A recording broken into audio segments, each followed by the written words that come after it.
അസ്സലാമു അലൈക്കും വറഹ്മത്തുള്ളാഹി. അൽഹംദുലില്ലാഹി വസ്സലാത്തു വസ്സലാമു അലാ റസൂലില്ലാഹി വഅലാ ആലിഹി വസ്ഹബിഹി അജ്മഈൻ. അമ്മാ ബഅദ്. ബഹുമാനരായ സഹോദരന്മാരെ, അല്ലാഹു സുബ്ഹാനഹു വ തആലയുടെ നിയമങ്ങൾ കഴിവിൻ്റെ പരമാവധി സൂക്ഷിക്കുവാൻ ശ്രദ്ധിക്കണം എന്ന് ഓർമ്മപ്പെടുത്തുകയാണ്.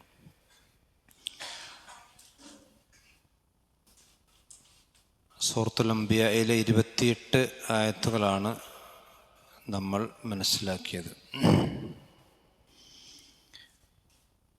അല്ലാഹു സുബ്ഹാനഹു വ തആലക്ക് പുറമെ അള്ളാഹുവിൻ്റെ സന്താനങ്ങളായി അള്ളാഹുവിൻ്റെ മലക്കുകളെ പരിചയപ്പെടുത്തുന്ന മക്കയിലെ മുശ്രിക്കുകളുടെ വിശ്വാസ ദൗർബല്യമാണ് അള്ളാഹു ആ ആയത്തിലൊക്കെ വിശദീകരിച്ചിട്ടുള്ളത്.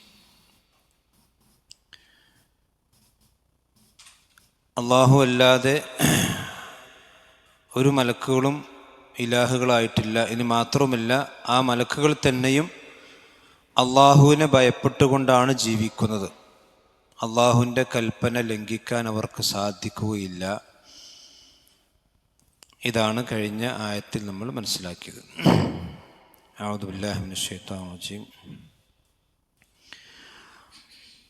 ومن يقل منهم إني إله من دونه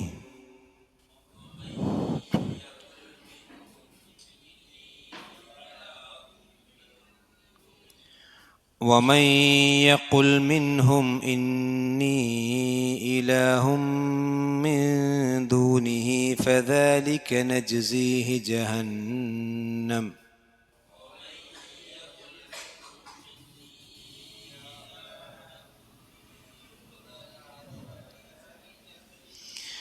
ومن يقل منهم إني إله من دونه فذلك نجزيه جهنم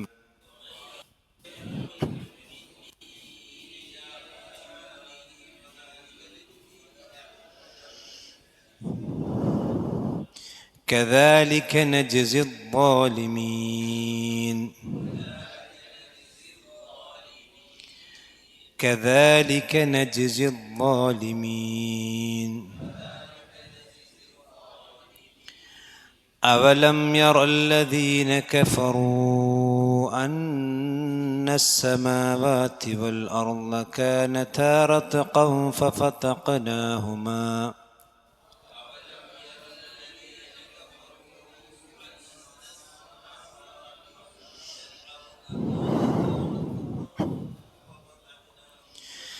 أولم ير الذين كفروا أن السماوات والأرض كانتا رتقا ففتقناهما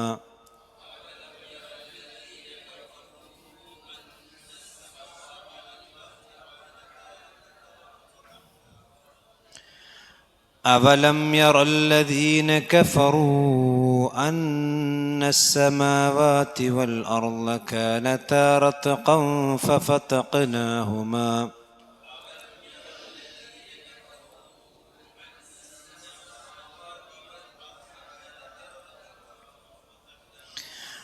وجعلنا من الماء كل شيء حي أفلا يؤمنون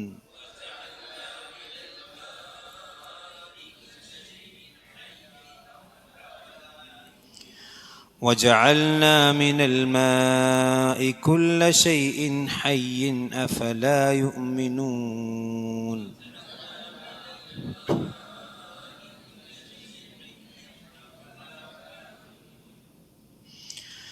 അവിടെ നോക്കുക, വമൻ യഖുൽ മിൻഹും. അവിടെ വമൻ യഖുൽ നൂനു സാക്കിനത്താണ്, പക്ഷേ ഇദ്ഹാർ ചെയ്യാൻ പാടില്ല.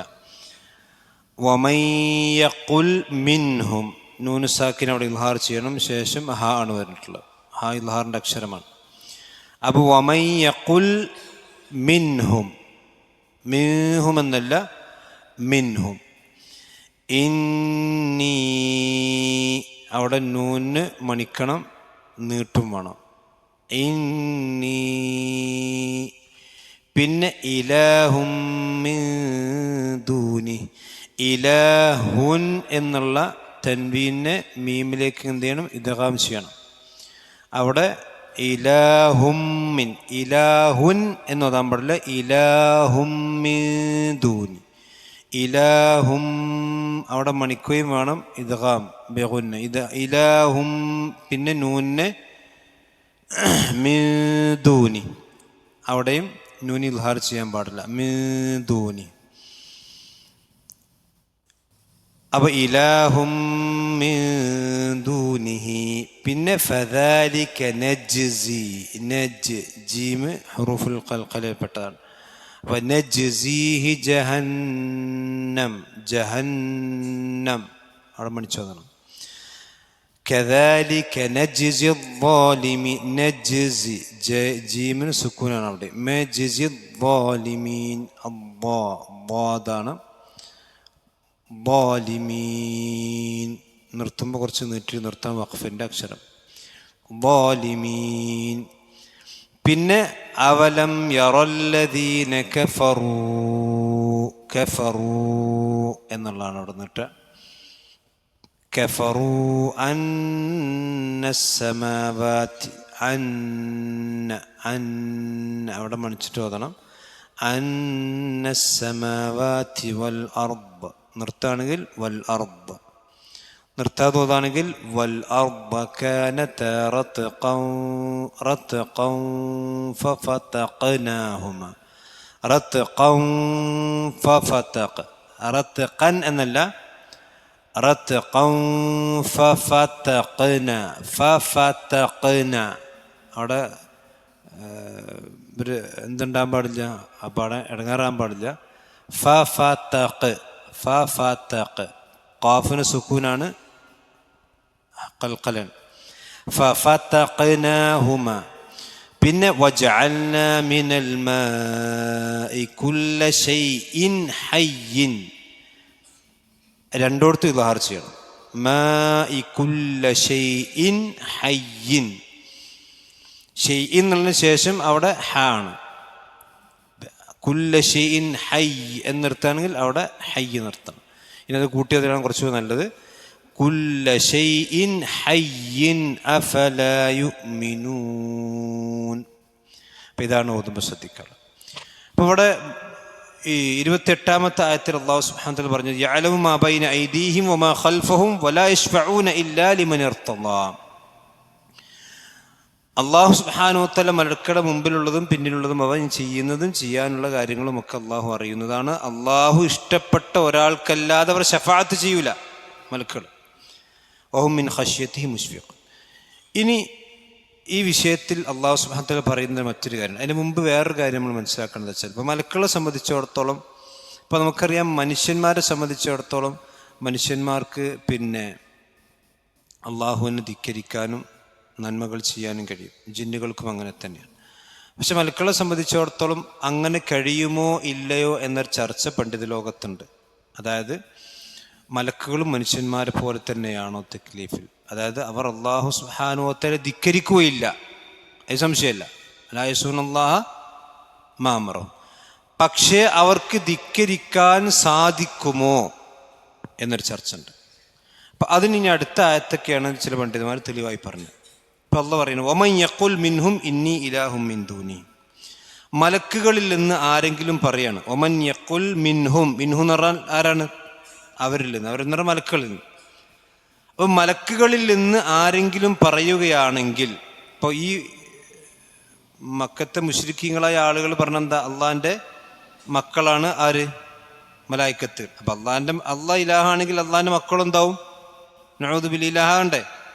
അപ്പം ഇനി ഈ മനുഷ്യന്മാരിങ്ങനെ അള്ളാഹിൻ്റെ ഈ മലായിക്കത്തുകളെ സംബന്ധിച്ച് ഞങ്ങളൊക്കെ ഇലാഹാണെന്ന് തോന്നി പറഞ്ഞ് ഇനി ഏതെങ്കിലും മലക്കിന് തോന്നുകയാണ് എന്ത്, ഞാനും ഇലാഹായാലോ, കുഴപ്പമൊന്നുമില്ലല്ലോ.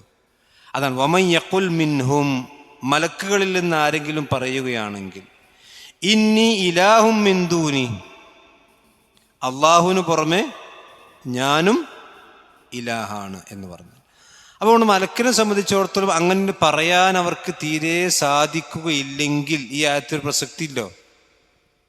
നടക്കാൻ പോസിബിളായ സംഗതിയാണ്. എന്ന് പറഞ്ഞാൽ അത് ആ മലക്കുകളെ സംബന്ധിച്ചിടത്തോളം അവിടെ സൃഷ്ടിപ്പിൽ തന്നെ അങ്ങനത്തെ ഒരു സംഗതി ഇല്ല എങ്കിൽ അത് അസാധ്യമല്ല. അതുകൊണ്ട് മലക്കുകൾക്കും അള്ളാഹുവിനെ ധിക്കരിക്കാൻ സാധിച്ചേക്കും, പക്ഷെ അവരെന്ത് ചെയ്യൂല, ധിക്കരിക്കൂല. ഇങ്ങനെയും അഹ്ലുസുന്നയുടെ ചില പണ്ഡിതന്മാർ പറഞ്ഞിട്ടുണ്ട്. അതായത് അപ്പം അതിന് തെളിവ്. കാരണം എന്താ, അള്ളാഹു സുബ്ഹാനഹു വ തആല മലക്കുകൾ ധിക്കരിക്കൂല, ലാ യഅ്സൂനല്ലാഹ മാ അമറഹും. പക്ഷേ അവർക്കെന്ത് കഴിയും, ധിക്കരിക്കാൻ കഴിയും. പക്ഷെ അവരെന്ത് ചെയ്യൂല. കാരണം അങ്ങനെ, അതുകൊണ്ടാണ് അള്ളാഹ് അവിടെ സാധ്യത പറഞ്ഞത്. ഇനി അങ്ങനെ വല്ലവനും അള്ളാഹുവിന് പുറമെ മലക്കുകളിൽ നിന്ന് ഞാൻ ഇലാഹാണ് എന്ന് പറഞ്ഞാൽ, അപ്പോൾ പറയാൻ ഒരു സാധിക്കാത്ത സംഗതിയാണെങ്കിൽ എന്തില്ല, പ്രസക്തി ഇല്ലല്ലോ. അത് അള്ളാഹു സുബ്ഹാനഹു വ തആലക്ക് പുറമെ ഒരു വാദം ഉന്നയിക്കാൻ അവർക്ക് തീരെ സാധിക്കുകയില്ല എങ്കിൽ ഇത് സാധിക്കില്ല. അതേപോലെ തന്നെ വേറെയും ചില ഉദാഹരണങ്ങളൊക്കെ പണ്ഡിതന്മാർ പിന്നെ പറഞ്ഞിട്ടുണ്ട്. മാത്രമല്ല, ഇനി ലാ യഅ്സൂനല്ലാഹ മാ അമറഹും എന്ന ആയത്ത് തന്നെ ഈ വിഭാഗം പണ്ഡിതന്മാർ തെളിവാക്കിയിട്ടുണ്ട്. കാരണം എന്താ, അള്ളാഹു സുബ്ഹാനഹു വ തആല അവരെ പുകഴ്ത്തി പറയാണല്ലോ. ലാ യഅ്സൂനല്ലാഹ മാ അമറഹും എന്ന് ആരെ പുകഴ്ത്തി പറയാണല്ല, മലക്കളെ പുകഴ്ത്തി പറയാണ്. അഥവാ അള്ളാഹു കൽപ്പിച്ചത് അവർ ഒരിക്കലും എന്ത് ചെയ്യൂല, ധിക്കരിക്കൂല. അപ്പൊ ധിക്കരിക്കാൻ കഴിയാത്ത ഒരാൾക്ക് ഓൻ ധിക്കരിക്കൂല എന്ന് പറഞ്ഞ മദ്ഹാവോ? ഇല്ലല്ലോ. അതായത് ധിക്കരിക്കാൻ കഴിയാത്ത ഒരാളെ സംബന്ധിച്ചിടത്തോളം ഓൻ അള്ളാഹനൊന്നും ധിക്കരിക്കൂല എന്ന് പറഞ്ഞാൽ പിന്നെ എന്തല്ല, അത് മദ്ഹല്ല. അപ്പൊ കണ്ണില്ലാത്ത ഒരാളെ സംബന്ധിച്ചിടത്തോളം ഓൻ ഹറാമൊന്നും കാണാൻ പോവില്ല എന്ന് പറഞ്ഞാൽ അത് മദ്ഹല്ലല്ലോ. കാരണം ഓനെന്തില്ല, ഹറാമ് കാണാനുള്ള ശക്തി തന്നെ ഇല്ല. ഓനാണെന്ന് ഒന്നും കാണാനില്ല. അപ്പോൾ ഇനി ഓനെന്തില്ല, ഓൻ നല്ല ആളോ, ഹറാമൊന്നും നോക്കാത്ത ആളാണ് എന്ന് പറഞ്ഞാൽ അത് മദ്ഹല്ലല്ലോ. അപ്പം അത് പണ്ഡിതന്മാർ പറഞ്ഞെന്ന് വെച്ചാൽ ലാ യഅ്സൂനല്ലാഹ മാ അമറഹും എന്ന ആയത്ത് തന്നെയും അവർക്ക് ധിക്കരിക്കാൻ കഴിയും, പക്ഷെ അവരെന്ത് ചെയ്യൂല, ധിക്കരിക്കൂല. അപ്പോഴേ ഇത് മദ്ഹാവുള്ളൂ എന്ന് പറഞ്ഞ പണ്ഡിതന്മാരും ഉണ്ട്. വല്ലാഹു അലം. ഏതായാലും ഈ അഭിപ്രായത്തോടാണ് വല്ലാഹു മനസ്സ് കുറച്ചുകൂടി ഇതാകുന്നത്. രണ്ടിലും സലഫി പണ്ഡിതന്മാർ തന്നെ പറഞ്ഞ അഭിപ്രായങ്ങളാണ്. കാരണം അതൊരു പിന്നെ ഒരു നസ്സ് രണ്ട് രൂപത്തിലും വ്യാഖ്യാനിക്കാൻ സാധ്യതയുള്ള വിഷയങ്ങളിൽ അഭിപ്രായ വ്യത്യാസങ്ങൾ എന്ത് ചെയ്യാം, ഉണ്ടാകാം. അതിപ്പോൾ ഒരു ഏകാഭിപ്രായം ഉണ്ടാവില്ല. ശരി, അത് നമ്മൾ മനസ്സിലാക്കേണ്ട ഒരു ബേസാട്ടോ. അതായത് ഇപ്പോൾ നമ്മൾ അഭിപ്രായ വ്യത്യാസങ്ങൾ ഉണ്ടാകാൻ പറ്റുന്ന മേഖലയുണ്ട്, പറ്റാത്ത മേഖലയുണ്ട്. ഇപ്പം നമ്മൾ സാധാരണക്കാരെ സംബന്ധിച്ചിടത്തോളം എന്താ വെച്ചാൽ അതിൽ ചിലപ്പോൾ കൺഫ്യൂഷൻ വരും. അതെന്താ പൈല് മുപ്പര് നമ്മൾ പറഞ്ഞല്ലോ, മുപ്പര് പറഞ്ഞു എന്താ അങ്ങനെ പറയാൻ മുപ്പര് എന്തെങ്ങനെ അറിയാത്ത. ഇതിൽ നമ്മളെന്താ വെച്ചാൽ തൗഹീദുമായി ബന്ധപ്പെട്ട ഇസ്ലാമിൻ്റെ അടിസ്ഥാനപരമായ വിഷയങ്ങളിൽ അഭിപ്രായ വ്യത്യാസത്തിന് അള്ളാഹിനെ ആരാധിക്കണം, ഇസ്ലാമിൻ്റെ അടിസ്ഥാന നിസ്കാരം, ഉസൂലുകളിലൊന്നും അഭിപ്രായ വ്യത്യാസം ഉണ്ടാവില്ല.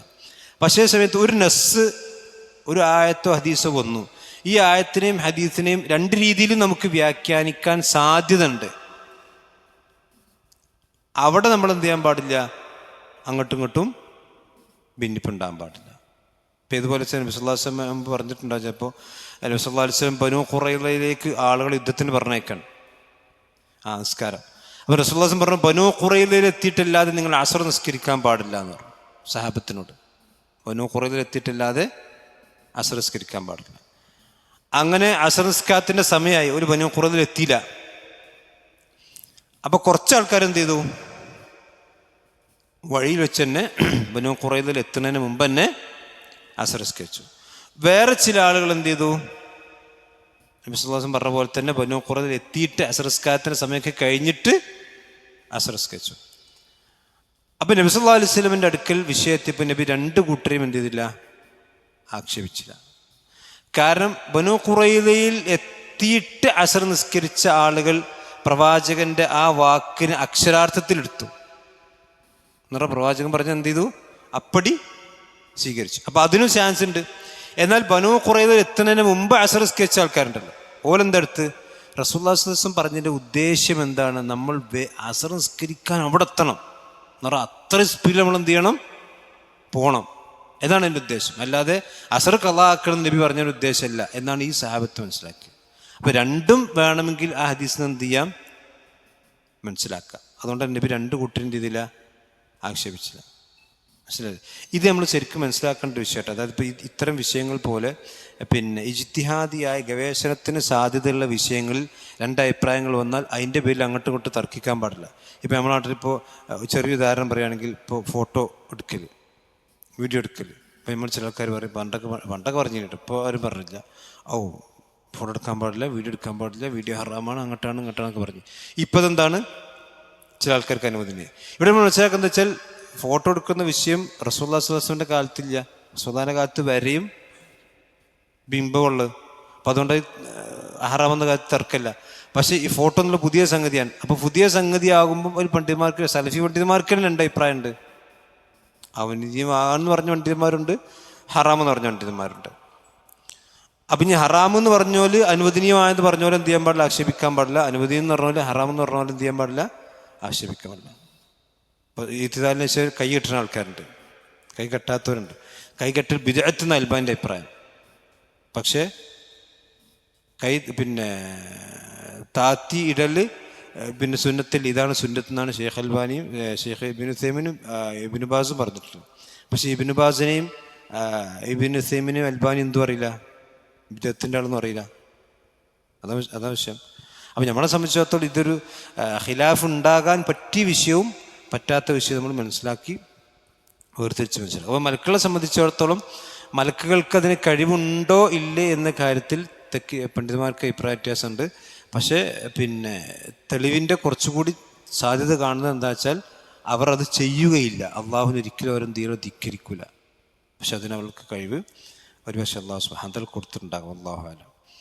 അപ്പോൾ അതാണ് അള്ളാഹു പറഞ്ഞത്, വമൻ യഖുൽ മിൻഹും ഇന്നി ഇലാഹും മിൻ ദൂനിഹി, അള്ളാഹുവിന് പുറമെ ഞാൻ ഇലാഹാണ് എന്ന് മലക്കുകളിൽ നിന്ന് ആരെങ്കിലും പറഞ്ഞാൽ, ഫദാലിക, അപ്പോൾ ആ സന്ദർഭത്തിൽ അല്ലെങ്കിൽ അത് ആ കാരണം കൊണ്ട്, ഫനറ കൊണ്ട് അല്ലെങ്കിൽ ആ സബബ് കൊണ്ട്, ആ കാരണം കൊണ്ട്, നജ്സീഹി ജഹന്നം, നാം അവന് ജഹന്നമ് കൊണ്ട് ജസാവ് കൊടുക്കും.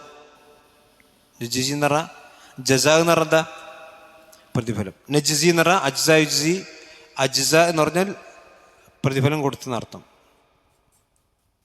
അജ്സ എന്ന് പറഞ്ഞാൽ പ്രതിഫലം കൊടുത്ത്. നജ്സി മുത്തക്കല്ലിമാണ്, നാം പ്രതിഫലം കൊടുക്കും. എന്ത് കൊടുക്കും? നജ്സീഹി, നാം അവന് പ്രതിഫലം കൊടുക്കും, ജഹന്നം. അപ്പം മലക്കുകൾക്കും നരകം കിട്ടും എന്നർത്ഥം.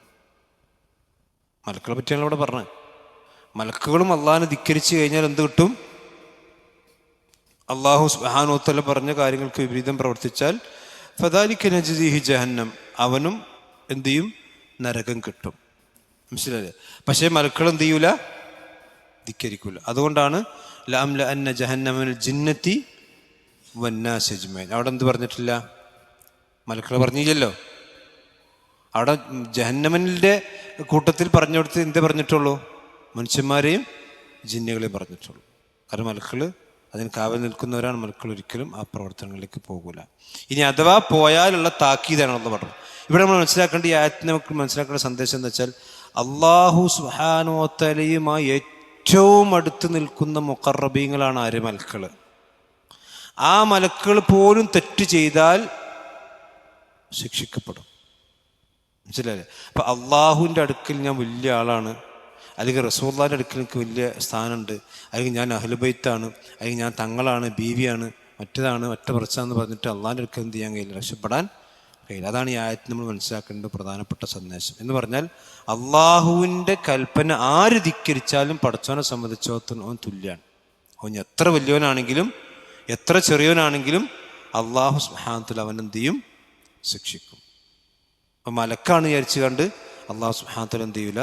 ശിക്ഷിക്കാതിരിക്കും. എന്ന് പറഞ്ഞാൽ അള്ളാഹുവിൻ്റെ കൽപ്പന ധിക്കരിക്കുന്നവർ ആരാണെങ്കിലും അവൻ ഫദാലിക നജ്സിഹി ജഹന്നം. ഇതാണ് ആയത്തിന് മനസ്സിലാക്കേണ്ടത്. അള്ളാഹു നമ്മെല്ലാം കാത്തിരക്ഷിക്കുമാറാവട്ടെ. കദാലിക നജ്സി ദ്വാലിമീൻ, അങ്ങനെയാണ് ദ്വാലിമീങ്ങൾക്ക് നാം ജസാ കൊടുക്കണം. ഇവിടെ ദ്വാലിമീൻ എന്ന് പറഞ്ഞാൽ ആരെ പറ്റിയാണ്? അള്ളാഹുവിന് പുറമെ ഇലാഹാണ് ഞാൻ എന്ന് പറഞ്ഞാൽ ഓനെന്തായി? ദ്വാലിമായി. മലക്ക് പറഞ്ഞ ഓൻ ദ്വാലിമായി, മനുഷ്യൻ പറഞ്ഞാൽ ഓൻ ദ്വാലിമായി, ജിന്ന് പറഞ്ഞ ഓനും ദ്വാലിമായി. ഇപ്പം അനല്ലാ എന്നൊരാൾ പറഞ്ഞാൽ ഓൻ ദ്വാലിമാണ്. വ്യക്തല്ലേ? അനല്ലാ എന്നൊരാൾ പറഞ്ഞ ഓൻ ആരാണ്? ദ്വാലിമാണ്. പക്ഷെ അനല്ലാ എന്ന് പറഞ്ഞവൻ ഇവിടെ ആരാണ്? വലിയുള്ളതാണ്. മനസ്സിലായില്ലേ? ഇബ്നു അറബി പറഞ്ഞു അനല്ലാഹ്, ഞാൻ അള്ളയാണ്, സുബ്ഹാനി സുബ്ഹാനി എന്നൊക്കെ പറഞ്ഞു. ഞാൻ പടച്ചവനാണ്, ഞാൻ മാത്രമല്ല ഒക്കെ പടച്ചവനാണ്. മനസ്സിലായില്ലേ? അപ്പം നിങ്ങൾ ആലോചിച്ചോക്കുക, അത്രമാത്രം ഖുർആൻ വിരുദ്ധമായ ആശയമാണ്. പിന്നെ ഒരാൾ അനല്ലാ എന്ന് പറയുന്നതിനേക്കാളും ഒന്നുകിൽ ഓന് പിരാന്തൈക്കാരം, അല്ലെങ്കിൽ ഓന് ഇസ്ലാമിൽ നിന്ന് എപ്പോഴും പുറത്തായിട്ടുണ്ടാവും. മനസ്സിലല്ലേ? അതല്ലാത്ത രണ്ടാമത്തെ ചാൻസ് അവിടെ ഇല്ല. ഇപ്പം ഇന്നലെ പിന്നെ മുഖാമുഖത്തിൽ ഒന്നും പറയാൻ പാടില്ല എന്നൊക്കെ പറഞ്ഞിട്ട് അപ്പോൾ മാറ്റങ്ങൾ വന്നുകൊടുക്കുന്നുണ്ട്. മേഖല മുഖാമുഖത്തിലെ പിന്നെ അനല്ലാന്ന് ചെയ്യാൻ പാടില്ല, പറയാൻ പാടില്ല അതൊക്കെ പറഞ്ഞിട്ടുണ്ട്. മാറ്റമുണ്ട് അൽഹംദുലില്ലാഹ്. കരുതുന്ന പൊതുജനങ്ങളെ മുമ്പിൽ പറഞ്ഞു നിൽക്കാൻ കഴിയൂല. ഈ മൂല്യന്മാർ വേദറില്ലാതെ ആൾക്കാർ പണ്ടത്തെ പോലൊന്നല്ലോ. തലയെക്കെട്ടുകാർ മാറിയില്ലെങ്കിലും തലയുള്ളവർ മാറുന്നുണ്ടല്ലോ. മനസ്സിലല്ലേ? തലയെക്കെട്ടുകാർ മാറിക്കൊള്ളുന്നില്ല, പക്ഷെ തലയുള്ളവർക്ക് ഇതൊക്കെ ചിന്തിക്കാൻ കഴിയുന്നുണ്ട്. സാധാരണക്കാരെന്ന് പറയുന്നത് എല്ലാം പണ്ട് ഒന്നും കേൾക്കാനുള്ള അവസരമില്ലല്ലോ. അപ്പം അവനവൻ്റെ മൊബൈൽ തന്നെ നമ്മളിതെന്താ മറുപടി എന്താ മറ്റും പറഞ്ഞ ഒറ്റ ക്ലിക്ക് എന്ത് ചെയ്യും, കിട്ടും. മറ്റേ അവിടെ പരിപാടിക്ക് പോകേണ്ടിന് കേൾക്കണമെങ്കിൽ ഇപ്പോൾ ഇല്ലല്ലോ. പോനെന്താ പറഞ്ഞ സെൽഫ് എന്താ പറഞ്ഞ് മറ്റൊരെന്താ പറഞ്ഞ് മറുപടി അപ്പം തന്നെ കിട്ടുകയാണ്. അതുകൊണ്ട് സാധാരണക്കാർക്കിടയിൽ സോഷ്യൽ മീഡിയ ദീനിയായിക്കൊണ്ട് കുറച്ചൊക്കെ നന്മ ഉണ്ട്, പക്ഷേ അതിൻ്റെ അപ്പുറത്ത് വേറെ ഒരുപാട് തിന്മ എന്നുള്ള വേറെ കാര്യമാണ്. അത് രണ്ടും ഉണ്ടാവും. അപ്പം ഞാൻ പറഞ്ഞത് വെച്ചാൽ അള്ളാഹു സുബ്ഹാനഹു വ തആലയുടെ അടുക്കൽ എത്ര മുഖറബായ മനുഷ്യനാണെങ്കിലും ആരാണെങ്കിലും ശിക്ഷിക്കപ്പെടും. അതുകൊണ്ടാണ് നബി സല്ലല്ലാഹു അലൈഹി വസല്ലമയുടെ അള്ളാഹ് പറഞ്ഞു ലഇൻ അശറക്ത ലഹബത്തൻ അമലുക. മനസ്സിലായില്ലേ? നബിയെ നിങ്ങൾ ശിർക്ക് ചെയ്താലും നിങ്ങൾ അമൽ പൊളിഞ്ഞു. പക്ഷെ അവിടെ മുഫസ്സിരീങ്ങൾ പറഞ്ഞെന്താ, നിങ്ങൾ ശിർക്ക് ചെയ്താൽ അമൽ പൊളിഞ്ഞു. റസൂൽ ശിർക്ക് ചെയ്യൂലല്ലോ. പക്ഷേ ആർക്കുള്ള മുന്നറിയിപ്പാണ്? ഉമ്മത്തിനുള്ള മുന്നറിയിപ്പാണ്. അതുപോലെ തന്നെ 16 പ്രവാചകന്മാരെ പേര് പറഞ്ഞതിന് ശേഷം അള്ളാഹ് പറയല്ലോ വലോ അശ്റകൂ ലഹബിത അൻഹും മാ കാനൂ യഅമലൂൻ. 16 പ്രവാചകന്മാരെ പേര് അള്ളാഹ് ഇങ്ങനെ പറഞ്ഞിട്ട് പറയും, ഈ പറയപ്പെട്ടവരൊക്കെ ശിർക്ക് ചെയ്താൽ അവരുടെ അമലുകൾ എന്ത് ചെയ്യും? പൊളിഞ്ഞു പോകും. മനസ്സിലായോ? അപ്പം ഇതാണ് ആ ആയത്തിൽ നമ്മൾ മനസ്സിലാക്കുന്ന സന്ദേശം. അതായത് ഒന്ന്, അള്ളാഹുവിൻ്റെ മലക്കുകൾ പരിശുദ്ധരാണ്, അവർ തെറ്റ് ചെയ്യില്ല. അവർക്ക് തെറ്റ് ചെയ്യാൻ അവസരം ഉണ്ടോ ഇല്ലെന്നുള്ള കാര്യത്തിൽ പണ്ഡിതന്മാർക്ക് ഖിലാഫുണ്ട്. ഏതായാലും അള്ളാഹു ആലം അങ്ങനെ ഉണ്ടെന്നാണ് മനസ്സിലാവും. അള്ളാഹു സുബ്ഹാനഹു വ തആല. ഇനി അള്ളാഹുവിനെ തെറ്റ് ചെയ്താൽ മലക്കുകളും എന്ത് ചെയ്യും? ശിക്ഷിക്കപ്പെടും.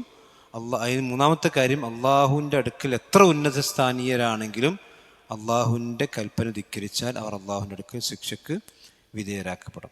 ഇനി മറ്റൊരു വിഷയമാണ് അള്ളാഹു സുബ്ഹാനഹു വ തആല പറഞ്ഞത്. കാരണം എന്താ വെച്ചാൽ ഈ മലക്കുകളെ സംബന്ധിച്ചൊക്കെ അള്ളാഹുവിൻ്റെ പുത്രന്മാരാണ്, അല്ലെങ്കിൽ അള്ളാഹുവിൻ്റെ പടപ്പുകളെ സംബന്ധിച്ച് അള്ളാഹിൻ്റെ പുത്രന്മാരാണ്, അല്ലെങ്കിൽ അള്ളാഹിൻ്റെ ശരീക്കന്മാരെന്നൊക്കെ പറയുന്ന ആളുകൾ, ഈ കാഫറുകളായ ആളുകൾ അള്ളാഹുവിൻ്റെ ഒരു ഖുദ്റത്ത് എന്താണ് മനസ്സിലാക്കാത്തത് എന്ന് പറഞ്ഞാൽ, എന്തുകൊണ്ടാണ് ലോകത്ത് ശിർക്ക് സംഭവിക്കണം ചോദിച്ചാൽ അള്ളാഹുവിൻ്റെ മഹത്വം മനസ്സിലാക്കാത്തതുകൊണ്ടല്ലേ.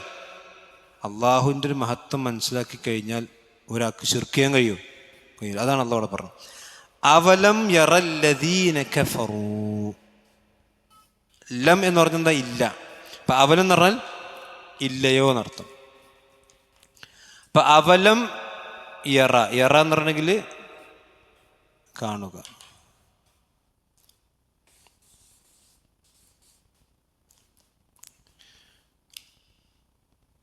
യറ എന്ന് യാ ഇട്ടിട്ടാണ് ഇതാ. പക്ഷെ ലം എന്ന് വന്നു കഴിഞ്ഞാൽ ലം എന്ന ജസ്മിന്റെ സീഖാൻ. ജസ്മ് എന്ന് പറഞ്ഞാൽ എന്താ? സുക്കൂൻ. അപ്പോൾ ലം അവലം യറ ലം യറ എന്ന് കഴിഞ്ഞപ്പോൾ ഈ ലാം എന്ത് ചെയ്യും? പോവും. യറ എന്ന് ശരിക്കും എന്നെങ്ങനെ ഇതാ? യറ എന്നിങ്ങനെയാണ് ഇതാ. യറ റാന് ശേഷം എന്തുണ്ടാവും? യാ ഉണ്ടാവും. മനസ്സിലായില്ലേ? പക്ഷെ അവിടെ ഖുർആനിൽ യാ കാണൂല. അതെന്തുകൊണ്ടാണ്? ലം വന്നുകൊണ്ടാണ്. ലം വന്നു കഴിഞ്ഞാൽ ഈ യറ എന്ന് പറഞ്ഞാൽ ജസ്മ് ചെയ്യും. ജസ്മ് എന്ന് പറഞ്ഞാൽ സുക്കൂൻ. ഇപ്പൊ നോക്കിക്കോ, യഫ്അലു എന്ന് പറഞ്ഞാ യഫ്അലു എന്ന് പറഞ്ഞ അർത്ഥം അവൻ പ്രവർത്തിക്കുന്നു അല്ലേ? യഫ്അലു എന്ന് പറയാം. ഇനി ഇവിടെ ലം എന്നാണെങ്കിൽ ലം വന്നു കഴിഞ്ഞാലോ ലം യഫ്അൽ എന്ന് പറയും. ലം യഫ്അൽ. മനസ്സിലല്ലേ? ഇവിടെ സുക്കൂന് കൂടും. അതിനാണ് ജസ്മിന്റെ സിഗ എന്ന് പറയുന്നത്. എന്നാൽ ഈ യറ എന്നുള്ളിടത്ത് ഇവിടെ നോക്കിക്കോ, അലിഫ് വാവ് യാ ഇതിന് മുമ്പ് പറഞ്ഞിട്ടുണ്ട്. ഇതെന്താണ്? ഇല്ലത്തിൻ്റെ അക്ഷരങ്ങൾ. ഇല്ലത്തിൻ്റെ, അതായത് ഇല്ലത്ത് എന്ന് പറഞ്ഞാൽ എന്താ? വീക്കാണ്. ഇല്ലത്ത് എന്ന് പറഞ്ഞാൽ എന്താ? ന്യൂനത ഉള്ള അക്ഷരങ്ങളാണ്. എന്ന് പറഞ്ഞാൽ ശക്തി കുറവാണ്, പവറില്ല. അത് നീട്ടുന്ന അക്ഷരങ്ങളാണ്. ഒരു നീട്ടാൻ ഉപയോഗിക്കണം. ആ ഊ ഈ ഉണ്ടല്ലേ, ആ നീട്ടാനാണ് അലിഫ് ഉപയോഗിക്കുക, ഊ നീട്ടാനാണ് വാവ് ഉപയോഗിക്കുക, ഈ നീട്ടാനാണ് യാ ഉപയോഗിക്കുക. അപ്പം അതുകൊണ്ട് അതിന് ഇല്ലത്തിൻ്റെ അക്ഷരം എന്ന് പറയുന്നത്. അപ്പം ഈ ഇല്ലത്തിൻ്റെ അക്ഷരങ്ങൾ അവസാനത്ത് വന്നു കഴിഞ്ഞാൽ, ഈ ലമ്മ് വന്നു കഴിഞ്ഞാൽ ഇല്ലത്തിൻ്റെ അക്ഷരത്തിനെ കട്ട് ചെയ്യോടെ. അതുകൊണ്ടാണ് ഇറക്കെന്ത് പോയത്? യാ പോയത്. പറഞ്ഞ മനസ്സിലാണല്ലേ? ഇല്ലത്തിൻ്റെ അക്ഷരം എന്ന് പറഞ്ഞാൽ അലിഫ് വാവ് യാ ആണ്. ആ യാവിനെ എന്ത് ചെയ്യും? കട്ട് ചെയ്തു. അതുകൊണ്ട് അവലം യറ.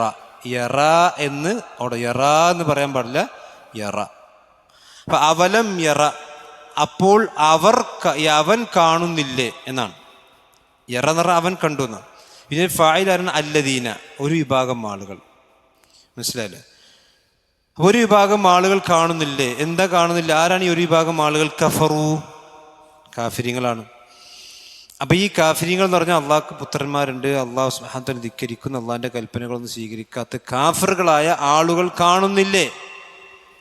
എന്താണ് കാണുന്നില്ലേ ചിന്തിക്കുന്നത്? അന്ന സമാവാതി വൽ അർള, ആകാശങ്ങളും ഭൂമിയും. ആകാശങ്ങളും ഭൂമിയും. സമാവാത്ത് എന്ന് പറയുമ്പോൾ 7 ആകാശങ്ങളും അതുപോലെ തന്നെ ഭൂമിയും. സമാവാത്തി വൽ അർള, സമാവാത്തി എന്നുള്ളത് മുന്നത്താണ്, അതുള്ള സമാവാത്തി വൽ അർള.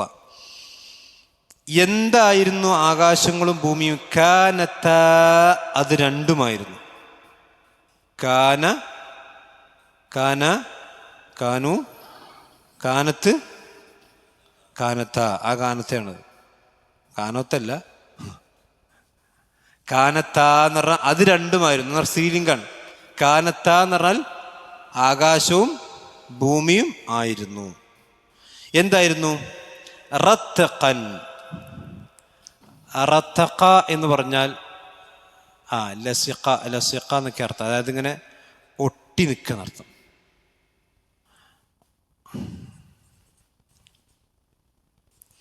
ഒട്ടി നിൽക്കുക എന്നർത്ഥം റത്തഖ. അപ്പൊ ഒട്ടി നിൽക്കുക. അപ്പൊ ആകാശങ്ങളും ഭൂമിയും എന്തായിരുന്നു? റത്തഖൻ, ഒട്ടി നിൽക്കുന്നവർ. ആകാശവും ഭൂമി ആദ്യം എന്തായിരുന്നു? ഒന്നായിരുന്നു. എന്ന് പറഞ്ഞാൽ ആകാശം ഏത് ഭൂമി ഏത് എന്ന് തിരിഞ്ഞ് മനസ്സിലാക്കാൻ സാധിക്കാത്ത വിധം ഇത് രണ്ടും ഒട്ടി നിൽക്കുന്നതായിരുന്നു. അപ്പൊ നിങ്ങൾ ആലോചിച്ച് നോക്കുക, ഇപ്പൊ ആകാശവും ഭൂമിയും ഒട്ടി നിൽക്കുമ്പോൾ എന്തായിരിക്കും അവസ്ഥ? അവിടെ മരങ്ങളും മലകളും പിന്നെ കാടുകളും സമുദ്രങ്ങളും ഒന്നും ഉണ്ടാവില്ല. എന്ന് പറഞ്ഞാൽ വാനവും ഭൂമിയും ആദ്യത്തിൽ എന്തായിരുന്നു? ഒട്ടി നിൽക്കുന്നൊരവസ്ഥയായിരുന്നു. എന്നിട്ട് ഫതഖ്നാഹുമാ, പിന്നെ നാം എന്ത് ചെയ്തു? അതിനെ ഫതഖ എന്ന് പറഞ്ഞാൽ നമ്മൾ ഫലഖ എന്ന് പറയില്ലേ, അതായത് വേർപ്പെടുത്തി.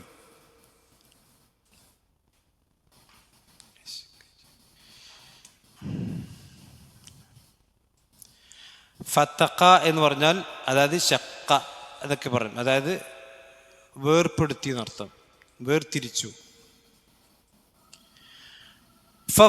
ഫതഖ്നാഹുമാ, അപ്പൊ ആകാശവും ഭൂമി ഒന്നായിരുന്നു. അപ്പം പിന്നീട് നാം അതിനെ രണ്ടെണ്ണത്തിനെയും വേർതിരിച്ചു.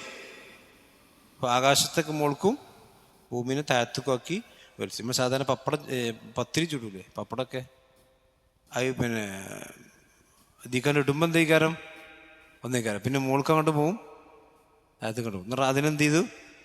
വേർപ്പെടുത്തി. ഒന്ന് മുകളിലത്തെ ലെയറും മറ്റേ താഴത്തെ ലെയറും ആക്കി മാറ്റി. അപ്പോൾ ഇവിടെ നമ്മൾ മനസ്സിലാക്കുന്നത് വെച്ചാൽ ഇത് നമ്മൾ സാധാരണ നമ്മൾ ഇപ്പോൾ ഈ ബിഗ് ബാങ് തിയറി ഒക്കെ പഠിച്ചിട്ടുണ്ടാവും ഇല്ലേ? അപ്പോൾ നമ്മൾ എപ്പോഴും മനസ്സിലാക്കേണ്ട ഒരു ബേസിക്കലായിട്ടുള്ള കാര്യം എന്താ വെച്ചാൽ, ഈ സയൻസിന് സയൻറ്റിഫിക് ട്രൂത്ത് ഉണ്ട്, അതായത് ശാസ്ത്രീയ സത്യങ്ങളുണ്ട്.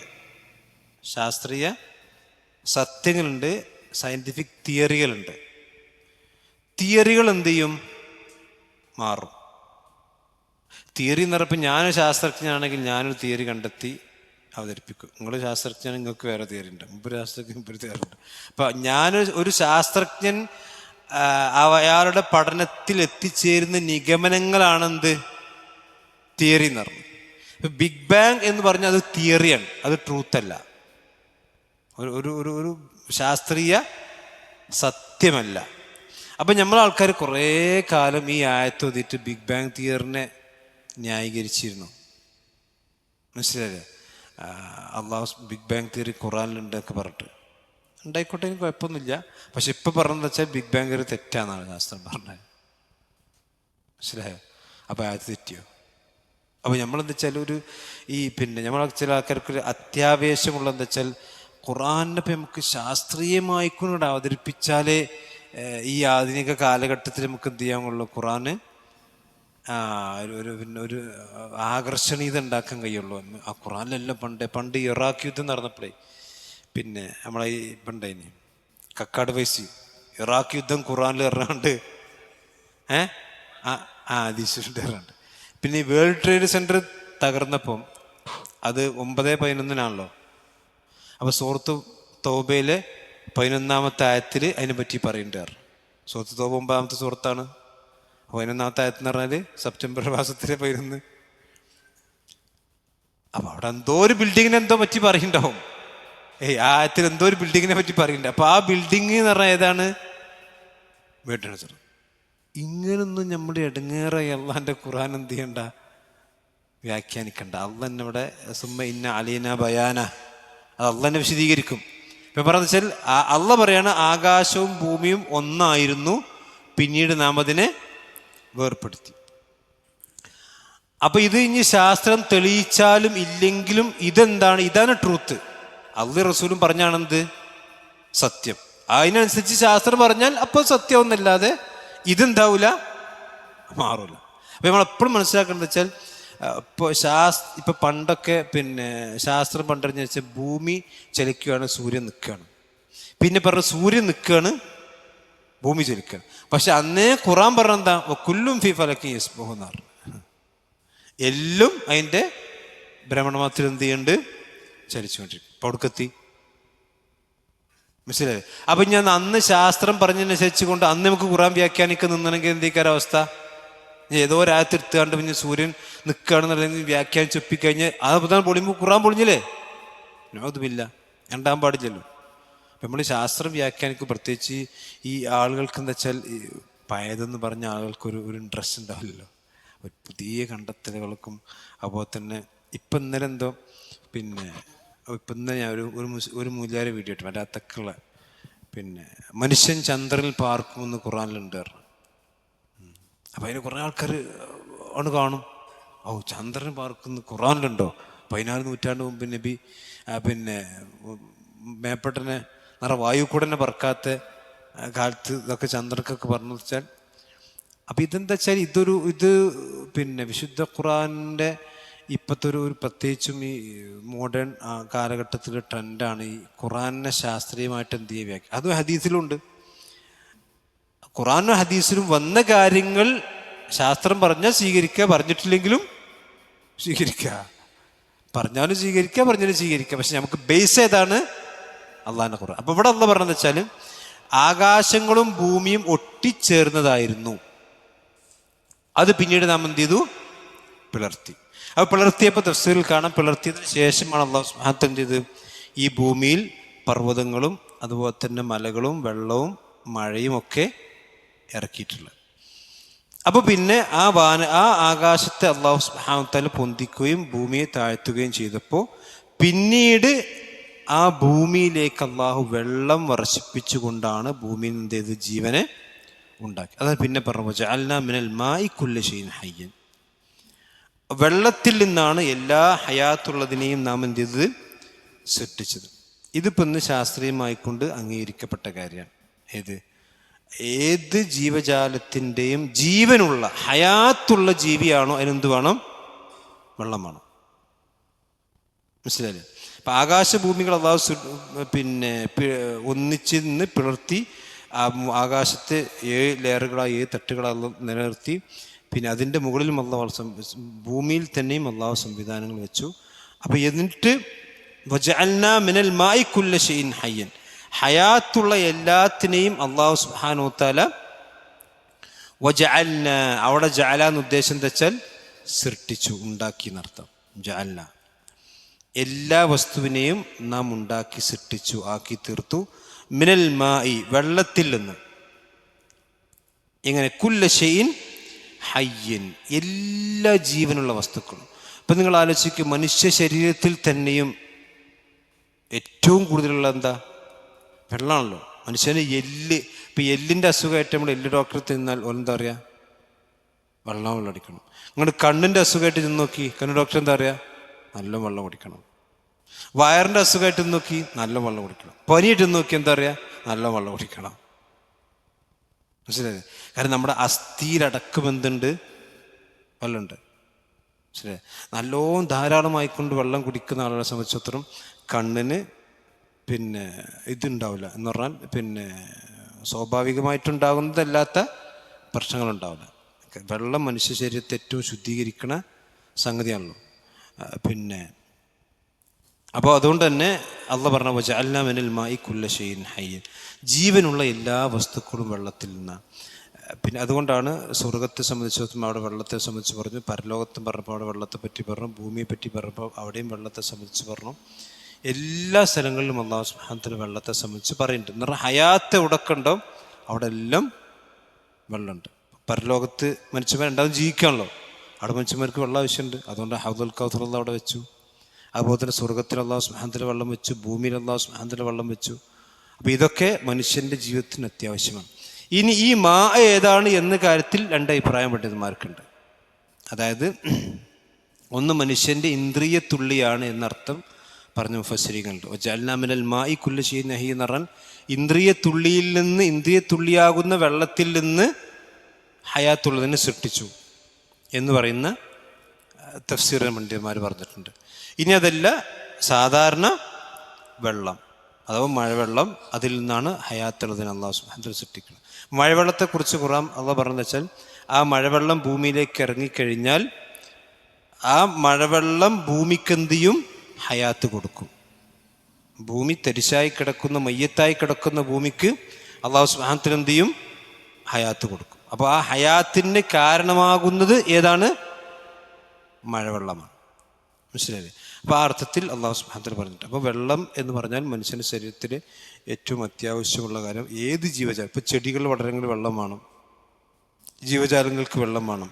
അതുകൊണ്ട് നബി സല്ലല്ലാഹു അലൈഹി വസല്ലം പറഞ്ഞു ജീവജാലങ്ങൾക്ക് വെള്ളം കൊടുക്കുക, മരങ്ങൾക്ക്, അതുപോലെ തന്നെ ഏത് ജീവനുള്ള വസ്തുക്കളാണെങ്കിലും വെള്ളമുണ്ടെങ്കിലേ അതിന് വളരാൻ സാധിക്കുകയുള്ളൂ. നിങ്ങൾ ആലോചിച്ച്, വെള്ളം എന്ന് പറയുമ്പം ആ വെള്ളത്തിൻ്റെ സൃഷ്ടിപ്പിൻ്റെ ഒരു അത്ഭുതമാണല്ലോ. അതിൻ്റെ ഷേപ്പ് ഐസിൻ്റെ രൂപത്തിലാവും, വാതക രൂപത്തിലാവും, അതുപോലെ തന്നെ ജലരൂപത്തിലാവും. അങ്ങനത്തെ ഒരു വസ്തു വേറെ ഇല്ലല്ലോ, ഉണ്ടോ? അതായത് വെള്ളം അതുപോലെ തന്നെ മനുഷ്യന്മാർക്ക് ഉപയോഗിക്കാൻ പറ്റുന്ന രൂപത്തിലുള്ള വസ്തുക്കളായിട്ട് അല്ലാഹു സുബ്ഹാനഹു വതആല വെള്ളത്തെ മാറ്റി എന്നുള്ളത് അള്ളാഹുവിൻ്റെ വലിയൊരു നിഅമത്താണ്. മാത്രം നമുക്കറിയാം, വെള്ളം നമ്മൾ H2 ആണല്ലോ, ഓക്സിജനും ഹൈഡ്രജനാണ്. അതിൻ്റെ അത്ഭുതമാണല്ലോ. ശരിക്ക് അഖലാനിയത്ത് അവിടെ പൊളിയാണ്, അവിടെ ശാസ്ത്രം പൊളിയാണല്ലോ. കാരണം എന്താ?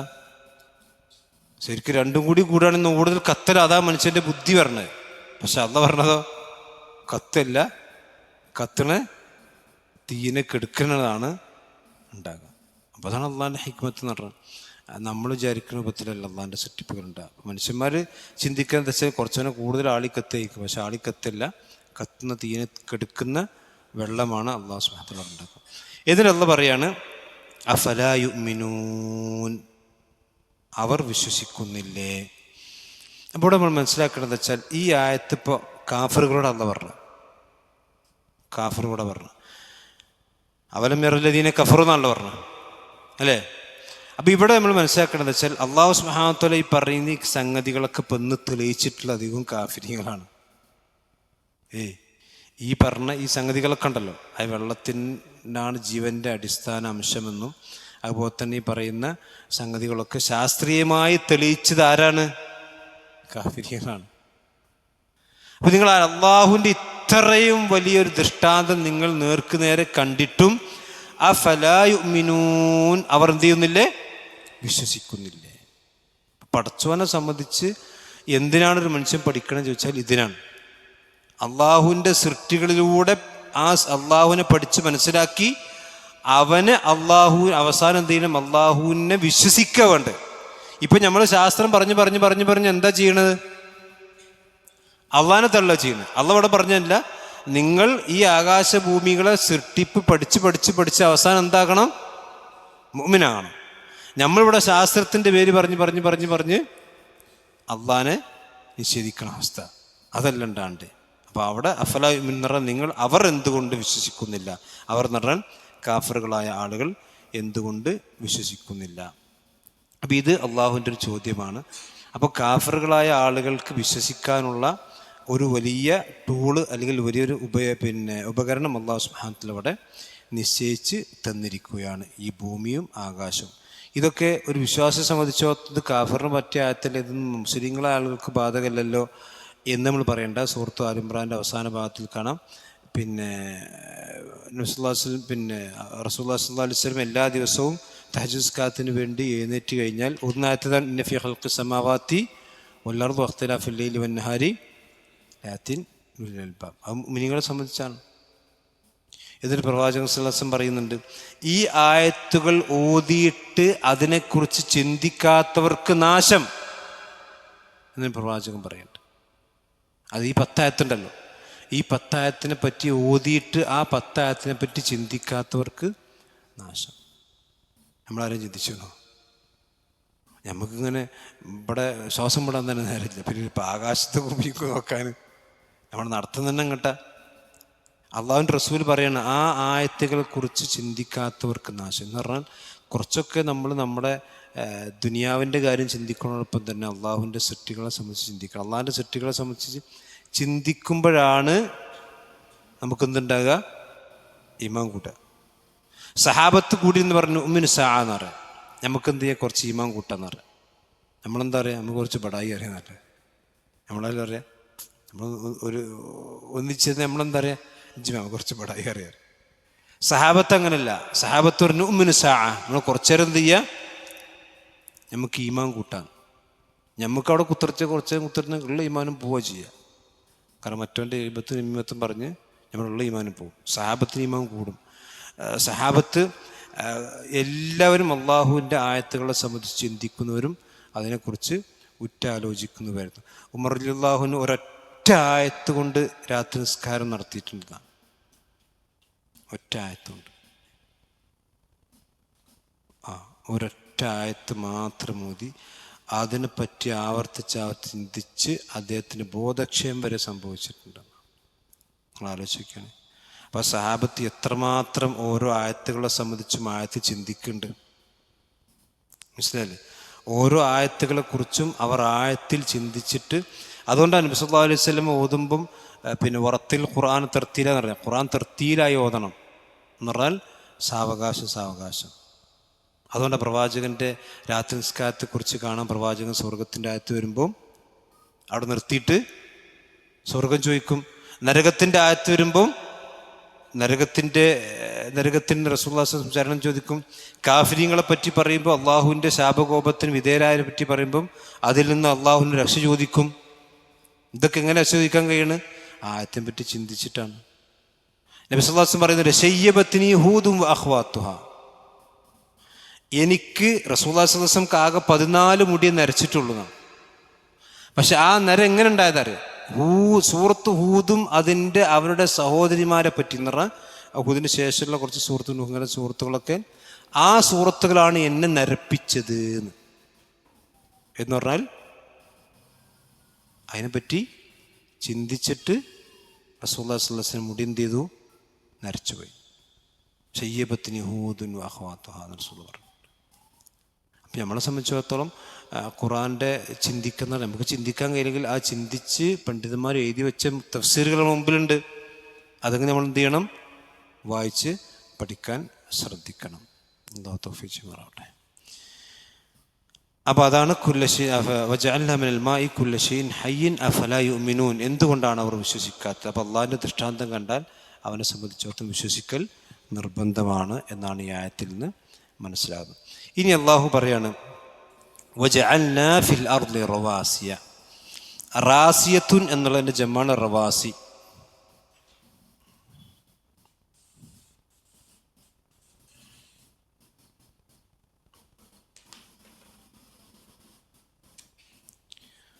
റാസിയത്തുൻ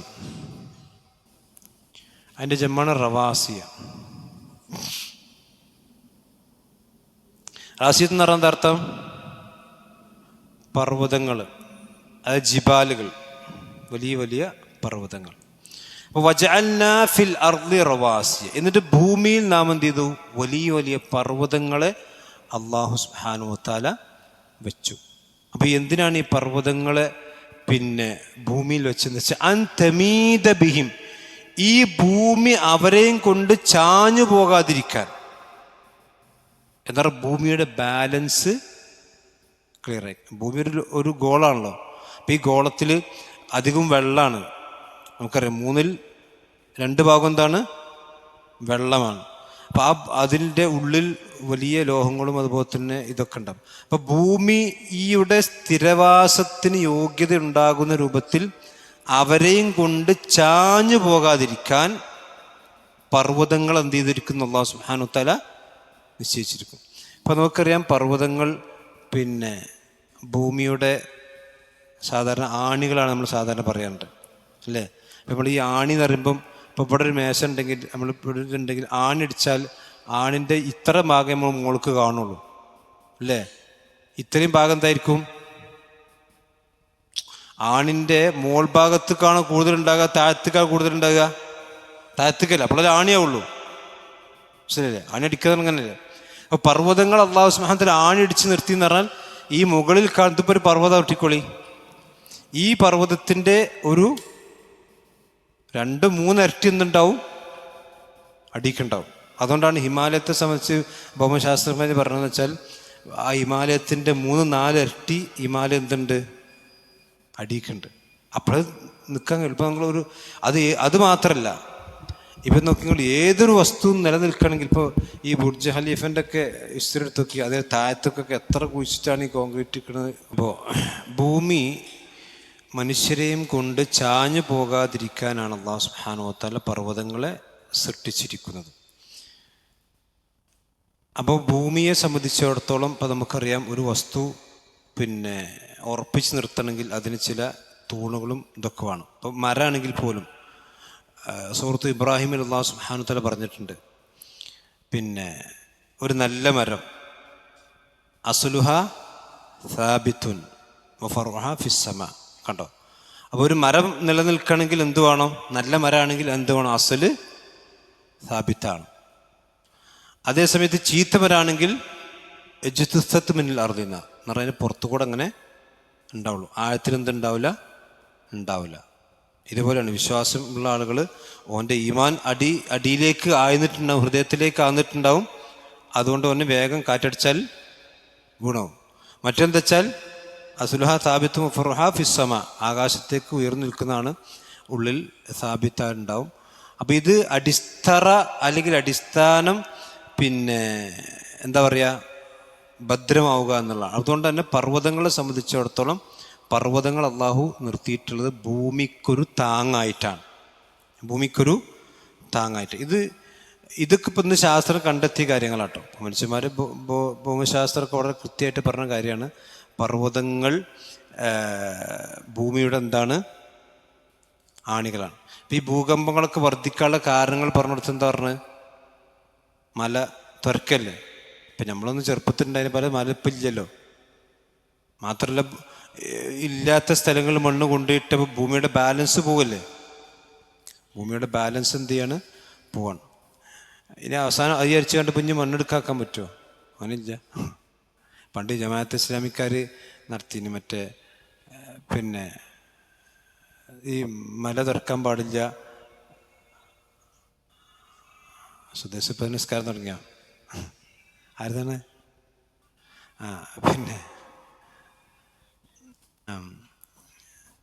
പണ്ട് ജമാഅത്ത് ഇസ്ലാമിക്കാർ ക്യാമ്പയിൻ തുടങ്ങി. എന്താ വെച്ചാൽ പാടം നിർത്താൻ പാടില്ല, അതുപോലെ തന്നെ മണ്ണെടുക്കാൻ പാടില്ല എന്നൊക്കെ.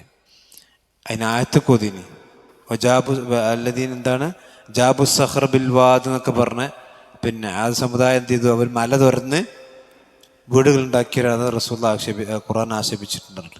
യഥാർത്ഥത്തിൽ അവരെ ആക്ഷേപിച്ചത് മല തുറന്നുകൊണ്ടല്ല, അവർ കാഫിരീങ്ങളായതുകൊണ്ടാണ്. ആ കാഫിരീങ്ങളായതുകൊണ്ട് ആക്ഷേപിക്കപ്പെട്ട അവർ പണി അള്ളാഹ് അവിടെ പറഞ്ഞതാണ്. അതിനനുസരിച്ച് എല്ലാ മരം ഇടിച്ചു നിർത്താമെന്നല്ല. പക്ഷേ ഖലഖ ലക്കും മാഫിൽ അർളി ജമീഅ, അതാണ് ഇസ്ലാമിൻ്റെ അസ്ൽ. ഭൂമിയിലുള്ളതെല്ലാം ആർക്ക് വേണ്ടിയാണ്? മനുഷ്യന്മാർക്ക് വേണ്ടി. പക്ഷെ അത് ദുരുപയോഗം ചെയ്യാൻ പാടില്ല, അത്രേ ഉള്ളൂ. പണ്ട് ഇവിടെ മരം വെട്ടിയപ്പോൾ പണ്ട് ഗൗരിയൻ പറഞ്ഞില്ല മഴ ഇട്ടൂല. അപ്പോൾ സീതിയായി എന്താ വെച്ചാൽ അങ്ങനെ കടലിൽ മഴ എണിച്ചറിയ അതിനകത്ത് മരം വെട്ട ആവശ്യമുണ്ടെങ്കിൽ വെട്ട, ആവശ്യമില്ല വെട്ടണ്ട. കാരണം ഭൂമിയിലുള്ളതെല്ലാം മനുഷ്യന്മാർക്ക് വേണ്ടിയിട്ടുള്ള, പക്ഷെ ദുരുപയോഗം ചെയ്യാൻ പാടില്ല. ദുരുപയോഗം ചെയ്യുമ്പോൾ എന്താ വെച്ചാൽ അതിനനുസരിച്ചുള്ള പാരിസ്ഥിതിക പ്രശ്നങ്ങൾ മനുഷ്യൻ എന്ത് ചെയ്യേണ്ടി വരും, അനുഭവിക്കേണ്ടി. അതിനൊന്നും ഇസ്ലാം എന്തല്ല പിന്നെ എതിരില്ല. പിന്നെ മരങ്ങൾ നട്ടുപിടിപ്പിക്കാൻ റസൂലുള്ളാഹി പറഞ്ഞിട്ടുണ്ട്. അതുപോലെ തന്നെ പിന്നെ എന്താ പറയുക, ജീവജാലങ്ങളെ അന്യായമായി കൊടുപ്പോൾ കാടൊക്കെ കത്തിക്കുന്ന ആൾക്കാരുണ്ട്. കാടൊക്കെ കാട് കത്തിക്കുമ്പോൾ എന്താ ചോദിച്ചാൽ ഹറാമെന്ന് പറയാം. പക്ഷെ ഒരുപാട് ജീവജാലങ്ങൾ എന്ത് ചെയ്യുന്നുണ്ട്, ചത്തുപോകുണ്ടല്ലോ. അവിടെ ആവാസ കേന്ദ്രങ്ങളൊക്കെ നശിച്ചു പോവുകയും ഒരുപാട് ജീവജാലങ്ങൾക്ക് ജീവഹാനി സംഭവിക്കുകയും ചെയ്യുന്നുണ്ട്. അപ്പോൾ അതിലൊക്കെ ഇസ്ലാമിൽ ചില നിയമങ്ങളും കാര്യങ്ങളൊക്കെ ഉണ്ട്.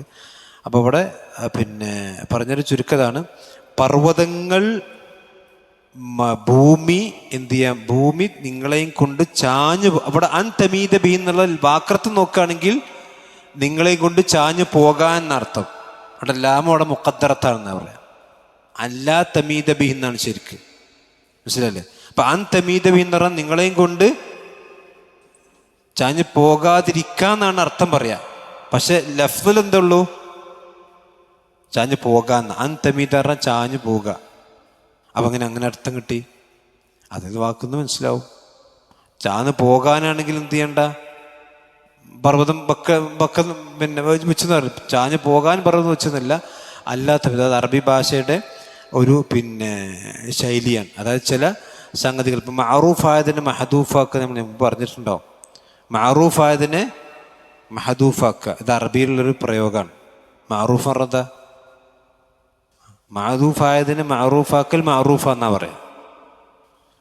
എന്ന് പറഞ്ഞാൽ അറിയപ്പെട്ടൊരു കാര്യത്തെ കളയുക എന്നത് അറിയപ്പെട്ടതാണ്, മനസ്സിലായില്ലേ?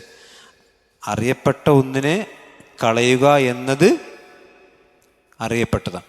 ഇപ്പം നമ്മൾ സാധാരണ എപ്പോഴും പറഞ്ഞ ഉദാഹരണമാണ്, ഇപ്പം നമ്മളൊരാൾ പേര് വെച്ചാൽ എന്താ പറയുക,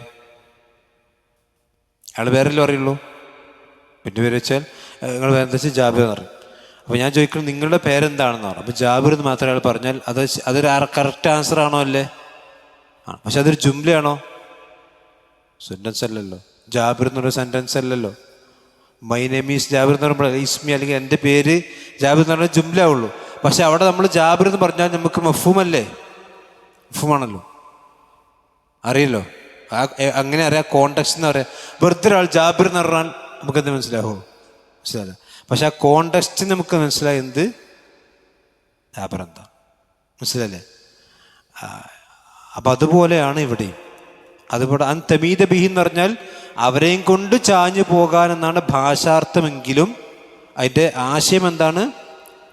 അല്ലാ തമീദ ബിഹിം, അവരെയും കൊണ്ട് ചാഞ്ഞു പോകാതിരിക്കാൻ എന്നാണ് എൻ്റെ അർത്ഥം, മനസ്സിലല്ലേ?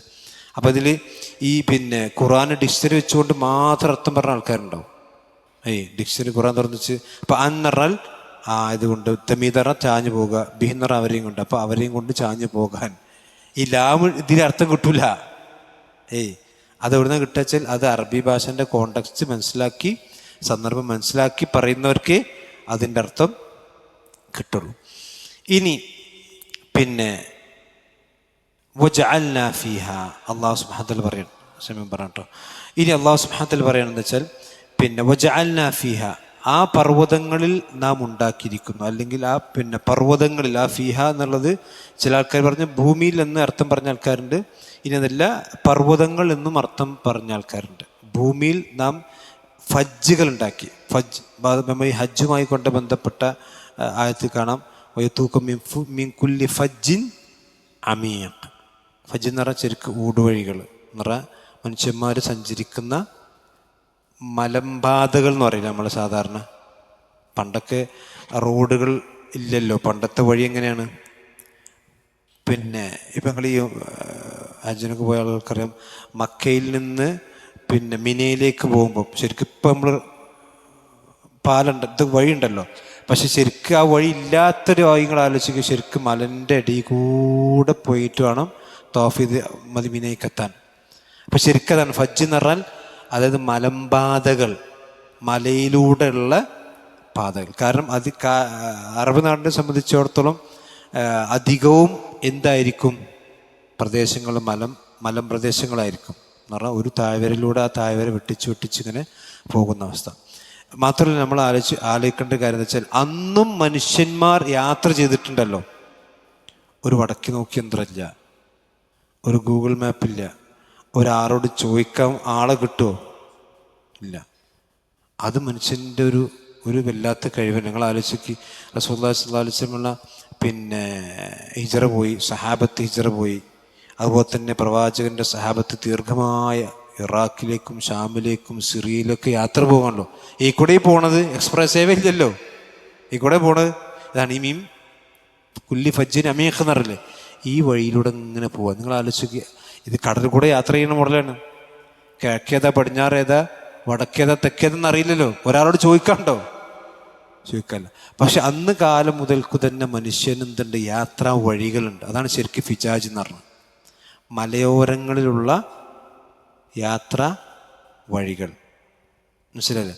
അപ്പോൾ പിന്നെ അത് നമ്മൾ സാധാരണ നമ്മൾ നാഷണൽ ഹൈവേ എന്നറിയില്ല. അതായത് എല്ലാവരും യാത്ര ചെയ്യുന്ന വഴികളുണ്ട്, എല്ലാവരും യാത്ര ചെയ്യാത്ത ഊടുവഴികളുണ്ട്.